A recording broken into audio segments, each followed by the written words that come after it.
2017 Prayar Gopalakrishnan Devaswom board president ആയിരിക്കുന്ന കാലത്താണ് വാജിവാഹനം നീക്കുന്നത്, അഷ്ടദിക്പാലകരെ നീക്കുന്നത്, കൊടിമരം പുനഃസ്ഥാപിക്കുന്നത്. കൊടിമരത്തെ സ്വർണം പൂശി പുനഃസ്ഥാപിക്കാൻ അതിനു തൊട്ടു മുമ്പ് നടന്ന ദേവപ്രശ്നത്തിൽ തീരുമാനമായിരുന്നു എന്നാണ് ഇന്ന് അജയ് തറയിൽ പറഞ്ഞത്. ഇന്ന് റിപ്പോർട്ടർ പുറത്തുവിട്ട വാർത്തയും ദൃശ്യങ്ങളും പരിശോധിക്കുന്നതിന് മുൻപ് നമുക്ക് എന്താണ് ഈ വാജിവാഹനം, എന്താണ് ഈ അഷ്ടദിക്പാലകർ, എന്താണ് ഈ കൊടിമരത്തിൻ്റെ പ്രസക്തി, ഇത് വരുന്ന സാഹചര്യം ഏതാണ് എന്നുകൂടി നമുക്കൊന്ന് പരിശോധിച്ചു വരാം. ഇപ്പോൾ സ്വർണ്ണക്കൊള്ളയിൽ നിന്ന് അന്വേഷണം 1998 മുതലുള്ള ഇടപാടുകളിലേക്ക് നീട്ടാം എന്ന് ഹൈക്കോടതി SITക്ക് അനുവാദം കൊടുത്തതോടുകൂടി സമഗ്ര അന്വേഷണമാണ് ഇപ്പോൾ നടക്കുന്നത്. അങ്ങനെ വന്നാൽ ഇടവേളയ്ക്കു ശേഷം നമ്മൾ കാണാൻ പോകുന്നത് UDF പ്രതിരോധത്തിലാവുന്ന കൊടിമരം കൊള്ളയുടെയും വാജിവാഹനത്തിൻ്റെയും അഷ്ടദിക്പാലകരുടെയും ഒക്കെ തിരോധാനത്തിൻ്റെയും കഥകളാണോ എന്നുള്ളതാണ് ചോദ്യം. ആദ്യം നമുക്ക് നോക്കാം, എന്താണ് ഈ വാജിവാഹനം. വാജി എന്നാൽ കുതിരയാണ് എന്നത് പ്രേക്ഷകർക്കറിയാം. വേഗതയുടെയും ശക്തിയുടെയും പ്രതീകമായിട്ടാണ്. അയ്യപ്പൻ്റെ വാഹനമാണ്. നമ്മുടെ ഒരു തെറ്റിദ്ധാരണ അയ്യപ്പൻ ഈ പുലിവാഹനാണ് എന്ന് പാട്ടിൽ പറയാറുണ്ട്. ഒരു കഥയുടെ ഭാഗമായി പുലിപ്പുറത്ത് വരുന്ന അയ്യപ്പനെ നമ്മൾ കണ്ടിട്ടുമുണ്ട്. എന്നാൽ അയ്യപ്പൻ്റെ വാഹനം യഥാർത്ഥത്തിൽ കുതിരയാണ്, വാജി. അതുകൊണ്ടാണ് വാജിവാഹനം എന്നുള്ളത് നമ്മൾ ഹരിവരാസനത്തിൽ കേൾക്കുകയും ചെയ്തിട്ടുണ്ട്. അപ്പോൾ ഈ കൊടിമരത്തിന് മുകളിലെ പ്രതിഷ്ഠയാണ് യഥാർത്ഥത്തിലുള്ള ഈ വാജിവാഹനം. ഈ 11 കിലോ തൂക്കമുണ്ട് വാജിവാഹനത്തിനും. വാജിവാഹനത്തിന് തൊട്ട് താഴെ കാണുന്ന ഒരു തറയ്ക്കും ആ തറയോട് ചേർന്ന് കാണുന്ന അഷ്ടദിക്പാലകരുടെ ചിത്രങ്ങളും ഇതെല്ലാം കൂടി ചേർത്ത് 11 കിലോ തൂക്കം വരും. 11 കിലോ തൂക്കമുള്ള ഈ വാജിവാഹനം 75 വർഷം പഴക്കമുള്ളതാണ് എന്നാണ് കരുതപ്പെടുന്നത്. അന്നത്തെ പഞ്ചലോഹത്തിലും പിന്നീട് സ്വർണം പൂശിയും ഒക്കെയാണ് ഇത് കൊണ്ടുവരുന്നത്. ഇതിൻ്റെ മാർക്കറ്റിലെ വില എത്രയാണെന്ന് നമുക്ക് വിലമതിക്കാനാവില്ല. പലതരം കണക്കുകൾ വരുന്നുണ്ട്. ഇടിമിന്നൽ ഏൽക്കുന്ന സമയത്ത് ഇറിഡിയമായിട്ട് മാറാൻ സാധ്യതയുള്ള രാസമിശ്രിതമാണെന്ന് ചിലർ പറയുന്നു. അതൊക്കെയാണ്. അല്ലെങ്കിൽ പോലും 11 കിലോഗ്രാം ഭാരം വരുന്ന സ്വർണം പൂശിയ ഈ വാജിവാഹനം അയ്യപ്പൻ്റെ വാഹനമായിട്ടാണ് ഉപയോഗിക്കുന്നത്. മറ്റൊരു വളരെ പ്രധാനപ്പെട്ട കാര്യം, ഈ ശബരിമലയിൽ ഉത്സവം നടക്കുന്ന നാൾ മുതൽ ആറാട്ട് വരെയുള്ള സമയത്ത് ശബരിമലയിലെ അയ്യപ്പൻ ഈ വാജിവാഹനത്തിൻ്റെ പുറത്താണ് സഞ്ചരിക്കുക എന്നതാണ് വിശ്വാസം. എന്നാൽ ദ്വാരപാലക ശില്പപാളിയിലും കട്ടളപ്പാളിക്കും അപ്പുറത്തേക്ക് വാജിവാഹനം വരുമ്പോൾ ഈ വാജിവാഹനം മാത്രമല്ല, വാജിവാഹനത്തിനോടൊപ്പമുള്ള അഷ്ടദിക്പാലകർ, ഈ അഷ്ടദിക്പാലകരെയും വാജിവാഹനത്തെ വഹിച്ചുകൊണ്ടുള്ള ഏകദേശം 6.25 മീറ്ററോളം വരുന്ന ഈ കൊടിമരം, ഇതെല്ലാം ഇപ്പോൾ ചർച്ചയായി മാറുകയാണ്. ക്ഷേത്രത്തിൻ്റെ 8 ദിക്കുകളുടെയും കാവൽക്കാരെയാണ് നമ്മൾ അഷ്ടദിക്പാലകർ എന്ന് പറയുന്നത്. പ്രേക്ഷകർക്ക് കാണാം, ശബരിമലയിൽ അഴിച്ചെടുത്ത കൊടിമരത്തിൻ്റെ മുകളിലുള്ള അഷ്ടദിക്പാലകരുടെ ചിത്രങ്ങളാണ് ഈ പ്രേക്ഷകർ കാണുന്നത്. വിഗ്രഹത്തിൻ്റെ സമാനമായ സ്വഭാവവും വിഗ്രഹത്തിന് സമാനമായ വിശ്വാസമൂല്യവും ഉണ്ട് അഷ്ടദിക്പാലകർക്ക്. കൊടിമരത്തിലെ 8 ശില്പങ്ങളടങ്ങിയ ഭാഗമാണ്. ധ്വജത്തിൻ്റെ താഴ്ഭാഗത്ത് പഞ്ചവർഗത്തറയ്ക്ക് മുകളിലാണ്. ഇതാണ് പഞ്ചവർഗത്തറ എന്ന് പറയുന്നത്. ഓർമ്മിക്കണം, ഈ പഞ്ചവർഗത്തറയ്ക്ക് കേടുപാടുണ്ടായിരുന്നില്ല. ഈ അഷ്ടദിക്പാലകരിൽ ഒന്നിനും കേടുപാടുണ്ടായിരുന്നില്ല. വാജിവാഹനത്തിന് കേടുപാടേ ഉണ്ടായിരുന്നില്ല. കേടുപാടുണ്ട് എന്ന് ദേവപ്രശ്നത്തിൽ തെളിഞ്ഞത് കൊടിമരത്തിൻ്റെ താഴ്ന്ന ഭാഗത്ത് മാത്രമായിരുന്നു എന്നുള്ളതാണ് കൗതുകകരമായ കാര്യം. കൊടിമരം നിർമ്മിക്കുന്നത് 1971-ലാണ്. ഉൾവശം പൂർണ്ണമായിട്ടും കോൺക്രീറ്റ് കൊണ്ട് നിർമ്മിച്ചിരിക്കുന്ന കൊടിമരം. അതാണ് ഇതിൽ ഏറ്റവും കൗതുകമായിട്ടുള്ള കാര്യം. പുതിയ കൊടിമരം സ്ഥാപിക്കുന്നത് 2017-ലാണ്. അതാണിപ്പോൾ വിവാദമായിരിക്കുന്നത്. ഈ പൊളിക്കൽ ചടങ്ങുകൾ 2017 ഫെബ്രുവരി 17-ന് ആരംഭിക്കുന്നു. വാജിവാഹനം തന്ത്രിയുടെ വീട്ടിൽ നിന്നിപ്പോൾ കണ്ടെടുത്തു. തന്ത്രിക്ക് അവകാശപ്പെട്ടതെന്ന് തന്ത്ര സമുച്ചയത്തിൽ പറയുന്നു എന്നാണ് പറയുന്നത്. എന്നാൽ അങ്ങനെയല്ല എന്ന് മറ്റൊരു വിഭാഗം പറയുന്നു. അഷ്ടദിക്പാലകർ ഇപ്പോൾ എവിടെയാണെന്ന് ആർക്കും വലിയ നിശ്ചയവുമില്ല. ഇതാണ് യഥാർത്ഥത്തിൽ സംഭവിച്ചത്. ഇതിലെ ഏറ്റവും കൗതുകകരമായ കാര്യം, ഞാൻ ജിമ്മിയിലേക്ക് പോകുന്നതിന് മുമ്പ്, ജിമ്മി, ഈ 1971 നിർമ്മിച്ച് 2017 ഇപ്പോൾ വിവാദ വിഷയമായിരിക്കുന്ന ഈ കൊടിമരം ത്തിൻ്റെ ഉൾഭാഗം യഥാർത്ഥത്തിൽ കോൺക്രീറ്റ് കൊണ്ടാണ് അന്ന് നിർമ്മിച്ചത്. പിന്നീടാണ് അയ്യപ്പ സേവാ സംഘം കൊടുത്ത നല്ല കാതലുള്ള തേക്ക് തൈലാദിവാസം കഴിഞ്ഞ് 6 മാസത്തോളം എണ്ണത്തോണിയിലിട്ട് നല്ലെണ്ണയൊക്കെ മുക്കി നല്ല ഒന്നാന്തരം രാമച്ചത്തിലെടുത്ത് നല്ല കട്ടിയാക്കി മാറ്റിയ തേക്ക് ഇപ്പോൾ ഉപയോഗിച്ചിരിക്കുന്നത്. ദേവപ്രശ്നത്തിൽ കണ്ടെത്തിയതായിട്ടും തന്ത്രി പറഞ്ഞതായിട്ടും പുറത്തു വരുന്ന വിവരം, ഉള്ളിൽ കോൺക്രീറ്റുള്ള ഈ കൊടിമരത്തിൻ്റെ അടിഭാഗത്ത് ചിതലരിച്ചു, ജീർണത സംഭവിച്ചു എന്നുള്ളതാണ്. അതുകൊണ്ട് വളരെ വിചിത്രമായൊരു സംഭവമായിട്ട് തോന്നുന്നു. ഈ കഥകളിൽ നമ്മൾ കണ്ടതിനേക്കാൾ വലിയ കഥയാണോ ഇനി പുറത്തു വരാൻ പോകുന്നത്? ഇപ്പോൾ അന്ന് ദേവസ്വം ബോർഡ് പ്രസിഡന്റ് പ്രയാർ ഗോപാലകൃഷ്ണനാണ്. അജയ് തറയിൽ ദേവസ്വം ബോർഡ് അംഗമായിട്ട് അന്ന് തുടരുന്നുണ്ട്. നമുക്കറിയാം, അന്ന് AS കുറുപ്പ് അന്നത്തെ അഭിഭാഷക കമ്മീഷണറും ആ സമയത്തുണ്ട്. അപ്പോൾ ഇതൊരു വലിയ തട്ടിപ്പിൻ്റെ കഥയാണോ ഇനി പുറത്തു വരാൻ പോകുന്നത്? നമ്മളെയൊക്കെ ഈ അഷ്ടമംഗല്യ ദേവപ്രശ്നത്തിലൂടെ എന്ന് പറഞ്ഞ് തട്ടിക്കുകയായിരുന്നോ ഈ സംഘം എന്നൊരു ചോദ്യം സ്വാഭാവികമല്ലേ ജിമ്മി? ശബരിമലയിലെ ശബരിമലയല്ല, പല സ്ഥലങ്ങളിലെയും എന്നതുപോലെ ശബരിമലയിലെയും ഈ ദേവപ്രശ്നം ഒരു വല്ലാത്ത സംശയാസ്പദമായ നിൽക്കുന്ന ഒരു സാഹചര്യമാണ്. അത് ഇപ്പോഴല്ല, മുമ്പ് ഓർക്കുന്നുണ്ടോ, ഒരു സിനിമാ നടി ശബരിമലയിൽ കയറി ദേവൻ്റെ വിഗ്രഹത്തിൽ തൊട്ടു എന്ന് പറഞ്ഞൊരു സ്വർണ്ണ പ്രശ്നം ഒരു ദേവപ്രശ്നത്തിൽ തെളിഞ്ഞതായി ഒരു പണിക്കര് പറയുന്നു. പിന്നീട് നമുക്ക് തെളിയുകയാണ് ഈ സിനിമാ നടി തന്നെയാണ് ഈ പണിക്കരെ നേരത്തെ വിളിച്ച് പറയുകയും ഈ വിവരങ്ങൾ അറിയിക്കുകയും ചെയ്തതെന്ന്. പക്ഷേ അന്ന് അങ്ങനെയല്ല. ഈ സ്വർണ്ണക്കൊള്ള, ഈ ശബരിമലയിൽ ഈ സ്ത്രീ സാന്നിധ്യം ഉണ്ടെന്ന് അഷ്ടമംഗല പ്രശ്നത്തിൽ തെളിഞ്ഞതിന് ശേഷം ഈ നടി അങ്ങനെ ഒരു വെളിപ്പെടുത്തൽ നടത്തുകയാണ്. പക്ഷേ പിന്നീട് നമ്മൾ അറിയുന്നത് നേരത്തെ പണിക്കാർക്ക് അറിയാമായിരുന്നു എന്നുള്ളത്. അങ്ങനെ പല രീതിയിൽ ഇപ്പോൾ നമുക്ക് മനസ്സിലാകുന്നതനുസരിച്ച് എല്ലാം പുറകോട്ട് തിരിഞ്ഞാലോചിക്കുമ്പോൾ അവിടെ മുതലേ സംശയിച്ച് തുടങ്ങണമോ? നമ്മൾ തുടങ്ങിയത് 2024 ഒരു ചട്ടലംഘനത്തിൽ നിന്നാണ്. അവിടുന്ന് നമ്മൾ അഷ്ടദിക്പാലകരിലും അതിന് പിന്നാലെ തങ്കവാതിലിലേക്കും അതിന് പിന്നാലെ കൊടിമരത്തിലേക്കും ഇപ്പോൾ കൊടിമരത്തിന് മുകളിലുള്ള വാജിവാഹനത്തിലേക്ക് എത്തുകയാണ്. ഈ വാജിവാഹനത്തിൻ്റെ പ്രത്യേകത കൊടിമരം മാറ്റുന്നതിനും വളരെ മുമ്പേ, അതായത് ശബരിമലയിലെ ഇപ്പോഴത്തെ സ്ഥിതി ചെയ്യുന്ന ശബരിമല ആ പ്രതലത്തിനും 40 അടി മുകളിൽ നിൽക്കുന്ന ഈ വാജിവാഹനം അത് 1950 തീപിടുത്തത്തിനും മുമ്പേ അവിടെയുള്ള വാജിവാഹനമാണ്, അവിടെ ഉണ്ടായിരുന്നത്. അതിനൊരു കുഴപ്പവും സംഭവിച്ചിട്ടില്ല. കൊടിമരത്തിനും ഒരു കുഴപ്പവും സംഭവിച്ചിട്ടുണ്ടായിരുന്നില്ല പണ്ട് മുതലേ. അപ്പോൾ എത്ര വിലപിടിപ്പിനുള്ള സാധനമാണ്. ഈ സാധനം അടിച്ചുകൊണ്ട് പോകാനായിരുന്നോ ഈ ദേവപ്രശ്നം എന്നുപോലും സംശയിത്തക്ക രീതിയിൽ ശബരിമലയിൽ മുമ്പ് നടന്ന ദേവപ്രശ്നവും അതിന് പിന്നീട് നടന്ന ഒരു ദേവപ്രശ്നവുമെല്ലാം സംശയമുനയിലാണ്. എല്ലാവർക്കും വ്യക്തമായ കാര്യമാണ്. അപ്പോൾ അവിടെ മുതൽ സംശയിക്കണം. ഓക്കെ, ഞാൻ ആൻഡ്രൂ അഗസ്റ്റിലേക്ക് വരാം. ആൻഡ്രൂ അഗസ്റ്റിൻ, ഇനി ഞാൻ കാണിക്കാൻ പോകുന്ന കാർഡാണ് ഇപ്പോൾ വിവാദമായിരിക്കുന്നത്. അതായത് 2004 മുതൽ നമ്മൾ 2025 വരെയുള്ള ദേവസ്വം ബോർഡ് പ്രസിഡന്റുമാരും ഭരണസമിതിയും നമ്മളൊന്ന് വേഗത്തിൽ നോക്കിപ്പോയാൽ ഇവിടെ എവിടെയാണ് ഉണ്ണികൃഷ്ണൻ പോറ്റിയെ കയറ്റിയത് എന്നുള്ളതാണ് ചോദ്യം. ഇപ്പോൾ പുറത്തു വന്നിരിക്കുന്ന പാട്ടനുസരിച്ച് പോറ്റിയെ കയറ്റിയേ എന്നുള്ളൊരു പാട്ടുണ്ടല്ലോ, പാരടിപ്പാട്ട്, അതിപ്പോൾ UDF തിരിച്ചടിക്കുമോ എന്നുള്ളതാണ് ഒരു സംശയം. സമകാലിക മലയാളത്തിൽ വന്നിരിക്കുന്ന ഒരു ലേഖനത്തിൽ 2004 അതായത് ജി കാർത്തികേയനും പിന്നീട് അതിനുശേഷം KC വേണുഗോപാലും ദേവസ്വം വകുപ്പ് മന്ത്രിമാരായിരുന്ന കാലത്താണ് ഉണ്ണികൃഷ്ണൻ പോറ്റിയെ സന്നിധാനത്ത് കൊണ്ടുവന്നിരിക്കുന്നത് എന്നാണ് ഈ സമകാലിക മലയാളത്തിലെ ലേഖനത്തിൽ പറയുന്നത്. അന്ന് 2004 മുതൽ ഉണ്ണികൃഷ്ണൻ പോറ്റി ശബരിമലയിലുണ്ട്. ആ സമയത്ത് ജി രാമൻ നായരായിരുന്നു, UDF പ്രതിനിധിയായ ജി രാമൻ നായരായിരുന്നു ദേവസ്വം ബോർഡ് പ്രസിഡന്റ്. ആ സമയത്ത് KC വേണുഗോപാലും ജി കാർത്തികേയൻ നായരും ദേവസ്വം വകുപ്പ് കൈകാര്യം ചെയ്തിരുന്നു. 2006 ജി സുധാകരൻ VS അച്യുതാനന്ദൻ മന്ത്രിസഭയിൽ ദേവസ്വം വകുപ്പ് മന്ത്രിയാകുമ്പോഴും ആദ്യഘട്ടത്തിൽ ജി രാമൻ നായരുണ്ട്. ഓർമ്മിക്കണം, 2007 CK ഗുപ്തൻ വരുന്നതിന് മുമ്പ് ജി രാമൻ നായർ, അതായത് UDF ദേവസ്വം ബോർഡ് പ്രസിഡന്റ് ആയിരിക്കുന്ന സമയത്താണ് ഉണ്ണികൃഷ്ണൻ പോറ്റി ഒപ്പം തന്നെ ഈ തന്ത്രിയും നിൽക്കുന്ന ദൃശ്യങ്ങൾ പുറത്തു വന്നിരിക്കുന്നത്. ആ സമയത്ത് ദേവസ്വം ബോർഡിൻ്റെ പ്രസിഡന്റ് ജി രാമൻ നായരാണ്, UDF പ്രതിനിധിയാണ്, ഭരിക്കുന്നത് ജി സുധാകരനാണെങ്കിലും. അപ്പോൾ നോക്കൂ, സമകാലിക മലയാളത്തിൽ വന്നിരിക്കുന്ന ലേഖനപ്രകാരം KC വേണുഗോപാൽ ദേവസ്വം പ്രസിഡന്റ് ആയിരിക്കുന്ന സമയത്ത് വന്നതെന്ന് ആ ലേഖനം പറയുന്നു. ജി രാമൻ നായരുടെ അധ്യക്ഷതയിൽ ജി രാമൻ നായർ തുടരുന്ന 2007 ഉണ്ണികൃഷ്ണൻ പോറ്റി തന്ത്രിയുമായിട്ട് നിൽക്കുന്ന ചിത്രങ്ങളും പുറത്തു വരുന്നുണ്ട്. നമ്മുടെ മുന്നിൽ വന്നിരിക്കുന്ന 2007 ചിത്രം ഈ ജി രാമൻ നായരുടെ കാലഘട്ടത്തിലുള്ളതാണ്. പിന്നീട് 2011 VS ശിവകുമാർ ദേവസ്വം ബോർഡ് മന്ത്രിയാവുന്നു. M രാജഗോപാൽ നായർ അന്ന് LDF അതായത് ജി സുധാകരൻ്റെ കാലത്ത് CK ഗുപ്തന് ശേഷം M രാജഗോപാൽ നായരും പിന്നീട് UDF 2 പേർ MP ഗോവിന്ദൻ നായരും പ്രയാർ ഗോപാലകൃഷ്ണൻ. ഈ കാലഘട്ടം വളരെ പ്രധാനപ്പെട്ടതാണ്. ഈ 2011 മുതൽ 16 വരെയുള്ള കാലഘട്ടത്തിനിടയിലാണ് രണ്ടാമത്തെ, അതായത് ഇപ്പോൾ വിവാദമായ ഈ അഷ്ടമംഗല്യ ദേവപ്രശ്നം നടക്കുന്നത്. ആ സമയത്ത് 3 പേരേ ഉള്ളൂ. ഒന്ന് M രാജഗോപാലൻ നായർ LDF കാലത്ത് 2012 വരെയാണെന്നാണ് എൻ്റെ വിശ്വാസം. അത് കഴിഞ്ഞാൽ MP ഗോവിന്ദൻ നായർ 2012-15 കാലഘട്ടം. 2015 ശേഷം പ്രയാർ ഗോപാലകൃഷ്ണൻ വരുന്നു. അത് പിന്നീട് പിണറായി സർക്കാരിൻ്റെ കാലത്ത് വരുമ്പോൾ 2 വർഷമായി ചുരുക്കി. പിന്നീട് ദേവസ്വം പ്രസിഡൻ്റായിട്ട് പത്മകുമാർ വരുന്നു.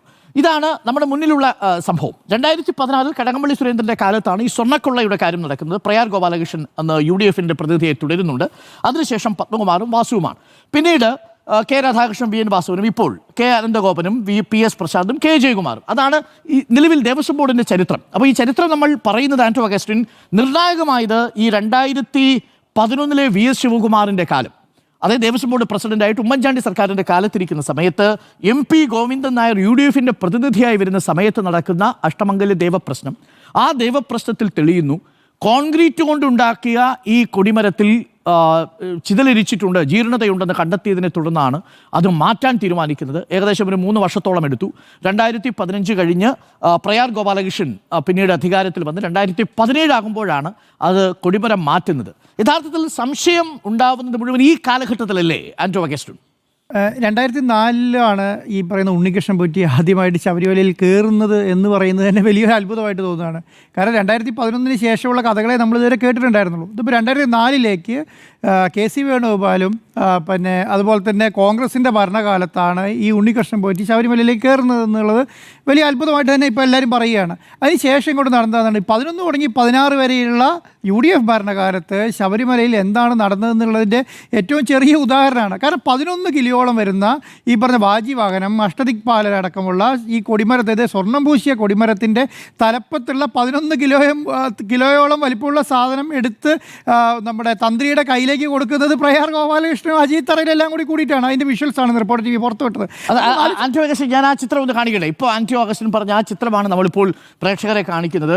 നോക്കൂ, 11 കിലോയോളം വരുന്ന ശബരിമല അയ്യപ്പൻ്റെ വാഹനമായ വാജിവാഹനം പ്രയാർ ഗോപാലകൃഷ്ണനും അജയ് തറയിലും ചേർന്നാണ് തന്ത്രി രാജീവ് കണ്ഠയുടെ കയ്യിൽ കൊടുക്കുന്നത്.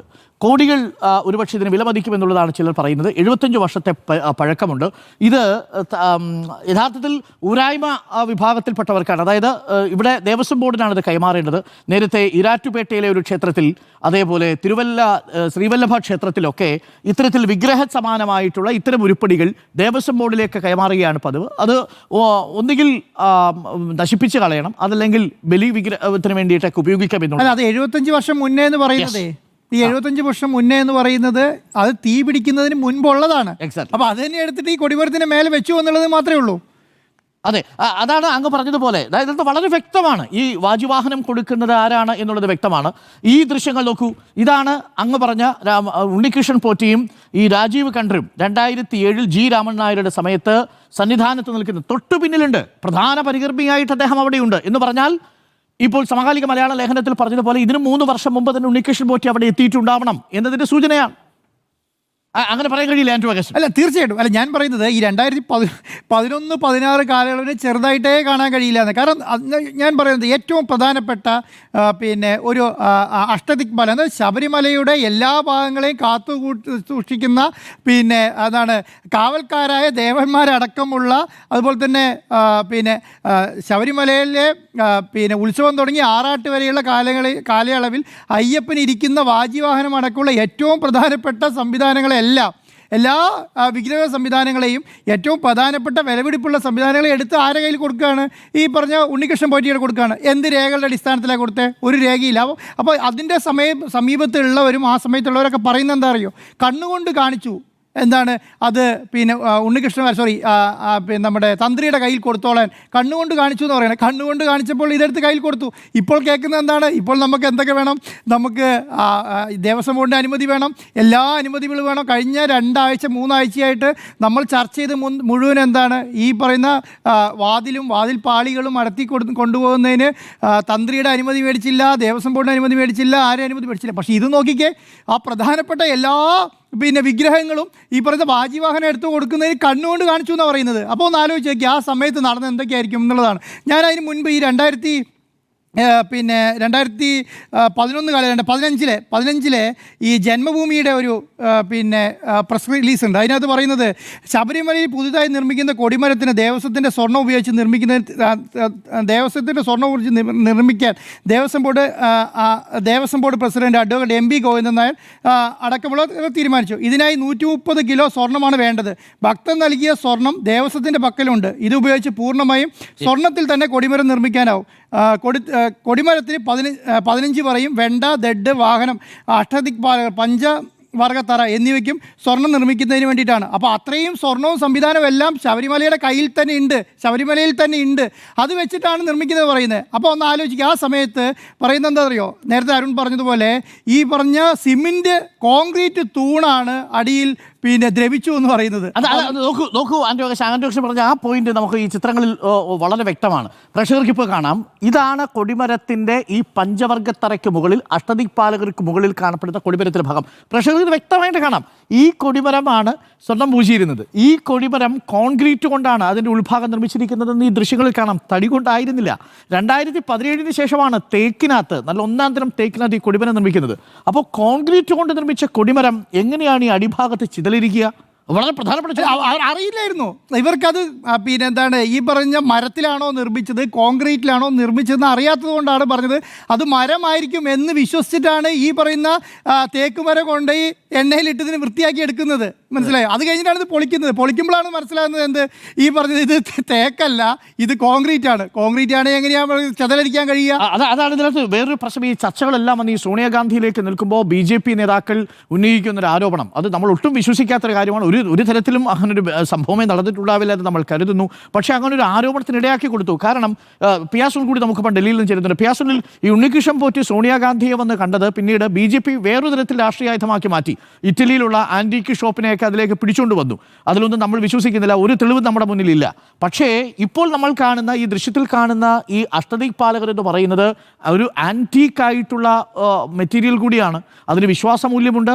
അത് പഞ്ചലോഹ വിഗ്രഹമാണ്. അതിൻ്റെ പുറത്ത് സ്വർണം പതിച്ചിട്ടുണ്ട്. ഇത് കൂടാതെയാണ് നമ്മൾ നേരത്തെ കാണിച്ച ഈ വാജിവാഹനത്തിൻ്റെ ദൃശ്യങ്ങളും പ്രേക്ഷകർക്ക് കാണാൻ പറ്റുന്നത്. ഇപ്പോൾ PSL എൻ്റെ ചോദ്യം ഇതാണ്, ഈ അഷ്ടദിക്പാലകരടക്കം അത് എവിടെയാണ് എന്നുള്ളതിനെക്കുറിച്ച് ഒരു സൂചനയും ഇപ്പോഴില്ല. വാജിവാഹനം പോറ്റിയുടെ കയ്യിൽ ഉണ്ടായിരുന്നു എന്നുള്ളതാണ് ഇപ്പോൾ നമ്മൾ മനസ്സിലാക്കുന്നത്. അത് കണ്ണുകൊണ്ട് കാണിച്ച് പോറ്റിക്ക് കൊടുത്തു എന്നാണ് പറയുന്നത്. ഇതൊക്കെ എങ്ങനെയാണ് നമ്മൾ വിശ്വസിക്കുക? കാരണം മഹസറിൽ എഴുതി ഒപ്പിടാതെ ഒരു സാധനവും തിരുവാഭരണ കമ്മീഷണറുടെ കസ്റ്റഡിയിലുള്ള അഷ്ടദിക്പാലകരാവട്ടെ, കൊടിമരത്തിൽ പൂശിയിരുന്ന സ്വർണ്ണമാവട്ടെ, അതല്ലെങ്കിൽ വാജിവാഹനമാകട്ടെ മറ്റൊരാളുടെ കയ്യിൽ കൊടുത്തുവിടാനൊക്കെ കഴിയുമോ? അപ്പോൾ പുറത്തു വരുന്ന വിവരങ്ങൾ നമ്മൾ കേട്ട ദ്വാരപാലക ശില്പപാളികളെക്കാൾ കട്ടളപ്പാളിയേക്കാൾ ഗൗരവമുള്ളതല്ലേ പിയാസുനിൽ? ഞാൻ വളരെ അത്ഭുതത്തോടെയാണ് അജയ് തറയലിന്റെ വാക്കുകൾ കേട്ടത്. അജയ് തറയൽ പറഞ്ഞത് ഈ വാജിവാഹനം എന്നത് ലോഹമാണെങ്കിൽ അത് തന്ത്രിക്കും, മരമാണെങ്കിൽ അത് ദഹിപ്പിച്ച് കളയണം എന്നതാണ് താന്ത്രിക വിദ്യയിൽ പറയുന്നത് എന്നാണ്. താന്ത്രിക വിദ്യയിൽ അങ്ങനെ പറയുന്നേയില്ല എന്നതാണ്. നമ്മുടെ ക്ഷേത്രാചാരങ്ങളിൽ താന്ത്രിക വിദ്യ പ്രധാനമായും നമ്മൾ പാലിച്ചു പോരുന്നത് ഈ തന്ത്ര സമുച്ചയം എന്ന് പറയുന്ന ഗ്രന്ഥപ്രകാരമാണ്. ഇത് 16-ാം നൂറ്റാണ്ടിലോ 17-ാം നൂറ്റാണ്ടിലോ എഴുതിയതാണ്. അത് പ്രകാരമാണ് ക്ഷേത്രത്തിലെ തന്ത്രിയുടെ പ്രവർത്തനം എങ്ങനെയായിരിക്കണം എന്നൊക്കെ ഇപ്പോഴും പാലിച്ചു പോരുന്നത്. അപ്പോൾ ഈ തന്ത്ര സമുച്ചയ പ്രകാരമാണ് ശബരിമലയിലെയും തന്ത്രിയുടെ അധികാരങ്ങൾ നിശ്ചയിച്ചിരിക്കുന്നത്. ഈ തന്ത്ര സമുച്ചയത്തിൽ വളരെ കൃത്യമായി ഒരു തന്ത്രിക്ക് എന്ത് അധികാരം എന്ന് വളരെ കൃത്യമായി പറഞ്ഞിട്ടുണ്ട്. 1 പൂജകളുടെ കാര്യത്തിൽ, 2 പ്രതിഷ്ഠയുടെ കാര്യത്തിൽ, 3 പുനഃപ്രതിഷ്ഠയുടെ കാര്യത്തിൽ, 4 ആചാരപരമായ കാര്യത്തിൽ, 5 ശുദ്ധീകരണത്തിന്റെ കാര്യത്തിൽ. ഇത്ര മാത്രമാണ് ഒരു തന്ത്രിയുടെ അവകാശം, അധികാരം എന്ന് പറയുന്നത്. മറ്റ് ക്ഷേത്രവുമായി ബന്ധപ്പെട്ട സ്വത്തുക്കൾ, ക്ഷേത്രത്തിലെ വരവ്, അതുപോലെ തന്നെ ക്ഷേത്രത്തിലെ കെട്ടിടങ്ങൾ, ക്ഷേത്രത്തിന്റെ മറ്റ് സമ്പത്ത്, ഇതെല്ലാം ക്ഷേത്ര ഭരണസമിതിക്ക് അധിഷ്ഠിതമാണ്. 1950കളിലാണ് ദേവസ്വം ബോർഡുകൾ വരുന്നത്. അപ്പോൾ 1950കൾക്ക് മുൻപ് എങ്ങനെയായിരുന്നു ക്ഷേത്ര മാനേജ്മെന്റുകൾ? അത് രാജഭരണകാലത്തൊക്കെയുള്ള സാഹചര്യങ്ങൾ, അത് രാജാക്കന്മാരായിരിക്കാം, അല്ലെങ്കിൽ നാടുവാഴികളായിരിക്കാം, അങ്ങനെ ഉള്ള ക്ഷേത്ര മാനേജ്മെന്റുകളാണ് ക്ഷേത്രത്തിലെ ആ സ്വത്തുക്കളൊക്കെ തന്നെ മേൽനോട്ടം വഹിച്ചിരുന്നത്. 1950കൾക്ക് ശേഷം ദേവസ്വം ബോർഡിന് കീഴിലാണ്.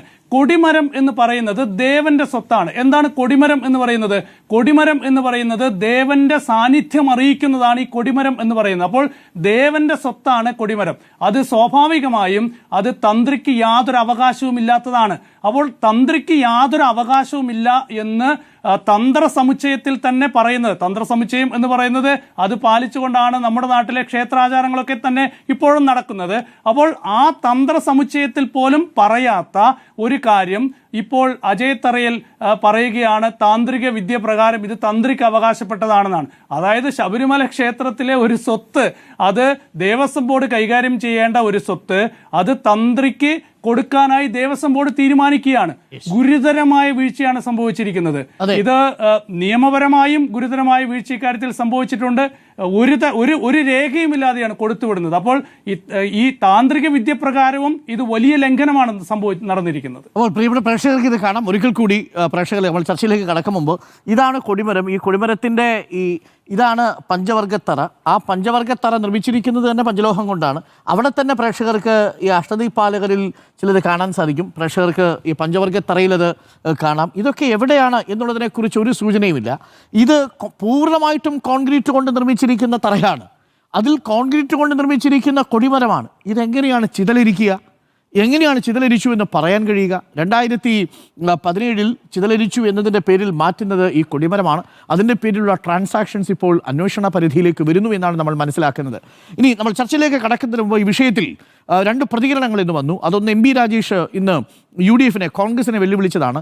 ആ പാലടിപ്പാട്ടുമായിട്ട് ശബരിമല സ്വർണ്ണക്കൊള്ള ആരോപണം ഉയർത്തി UDF-ന് ഈ തെരഞ്ഞെടുപ്പിനെ നേരിടാനുള്ള കരുത്തുണ്ടോ എന്നുള്ളതാണ് ഇന്ന് എം പി രാജേഷ് ചോദിച്ചത്. എം പി രാജേഷിൻ്റെ ആ ചോദ്യവും അതിന് KPCC പ്രസിഡന്റ് നൽകിയ മറുപടിയും നമുക്കൊന്ന് കണ്ടിട്ട് വരാം. ശബരിമലയിലെ വിഷയം ഇപ്പോൾ UDF ഉയർത്തുന്നില്ലല്ലോ. അവരെന്തുകൊണ്ടാണ് ഇതിൽ നിന്ന് പിന്നാക്കം പോയതെന്നാണ് ഞങ്ങൾ ചോദിക്കുന്നത്. പോറ്റിയെ കയറ്റി എന്നായിരുന്നല്ലോ പാട്ട്. ഇപ്പോൾ ആ പാട്ട് പാടാത്തതിൻ്റെ കാരണം എന്താണെന്ന് ചോദിച്ചാൽ, പോറ്റി കയറിയത് 2004 അന്നത്തെ ദേവസ്വം മന്ത്രി KC വേണുഗോപാലാണ്.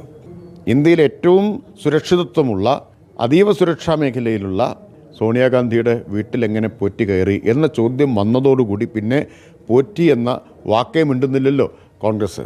പോറ്റി ഒരു LDF നേതാവിൻ്റെയും വീട്ടിൽ കയറിയിട്ടില്ല. ഹൈക്കോടതിയുടെ നേരിട്ടുള്ള നിയന്ത്രണത്തിലും മേൽനോട്ടത്തിലും അന്വേഷിക്കുന്ന SITക്കെതിരെ ആരോപണം ഉന്നയിച്ചു. ആ ആരോപണം തീർത്തും തെറ്റാണ് എന്ന് ഹൈക്കോടതി പറഞ്ഞില്ലേ? അപ്പോൾ എന്താണ് ഇപ്പോൾ കോൺഗ്രസിൻ്റെ പരിഭ്രമം എന്നാണ് വ്യക്തമാവുന്നത്. ഇതെന്താ, ജനങ്ങളെ ആർക്കെങ്കിലും വിഡ്ഢികളാക്കാൻ സാധിക്കും? എന്താണ് യഥാർത്ഥ ഇഷ്യൂ? എന്താണ്? ആരാണ് പോറ്റിക്ക് ശബരിമലയിലെ സ്വർണ്ണപ്പാളികൾ, ധാരപാലയ ശില്പങ്ങൾ, കട്ടിളപ്പടി, വാതില് ഒക്കെ അവിടെ നിന്ന് അടിച്ചു മാറ്റാൻ അവസരം ഒരുക്കിയതാരാണ്? സംരക്ഷകർ തന്നെ കള്ളന്മാരായി, കൊള്ളക്കാരായി, ഗൂഢാലോചനയിലെ പങ്കാളികളായി എന്ന് കോടതി തന്നെ വ്യക്തമാക്കില്ലേ? ആരുടെ നിയന്ത്രണത്തിലെ അന്വേഷണം? ഞങ്ങളാണോ? ഞങ്ങൾ പ്രതിപക്ഷത്തല്ലേ? ഞങ്ങൾക്ക് എന്ത് ചെയ്യാൻ സാധിക്കും? അപ്പം അതൊക്കെ നിങ്ങളുടെ കാലത്താണെന്ന് പറയുന്നു. ഇല്ലല്ല, അത് ശരിയല്ല. ഇന്നും മാധ്യമങ്ങളിൽ വന്നിട്ടുണ്ട്. ഞങ്ങളെ ഗവൺമെൻറ് ഉള്ളപ്പോൾ അല്ല, 2007 തീരുമാനം എന്താണ്? അവിടെ നിന്ന് ധാരപാലയ ശില്പങ്ങൾ അഴിച്ചു മാറ്റാനുള്ള തീരുമാനമല്ലേ? ആ തീരുമാനം ആരെടുത്തു? പത്മകുമാറല്ലേ? അദ്ദേഹത്തിൻ്റെ സ്വന്തം കൈപ്പടയിലല്ലേ? ആ തീരുമാനം എടുത്ത വ്യക്തി ഇപ്പോഴും പാർട്ടിക്കകത്ത് നിൽക്കുകയാണ്, പാർട്ടി സ്ഥാനത്ത് നിൽക്കുകയാണ്, പാർട്ടി പ്രൊട്ടക്റ്റ് ചെയ്യാണ്, ഗവൺമെൻറ് പ്രൊട്ടക്റ്റ് ചെയ്യാണ്. അവരാണ് ഞങ്ങൾക്കെതിരെ. അതൊന്നും ജനങ്ങളുടെ മുമ്പിൽ അതൊന്നും വിലപ്പോവില്ല.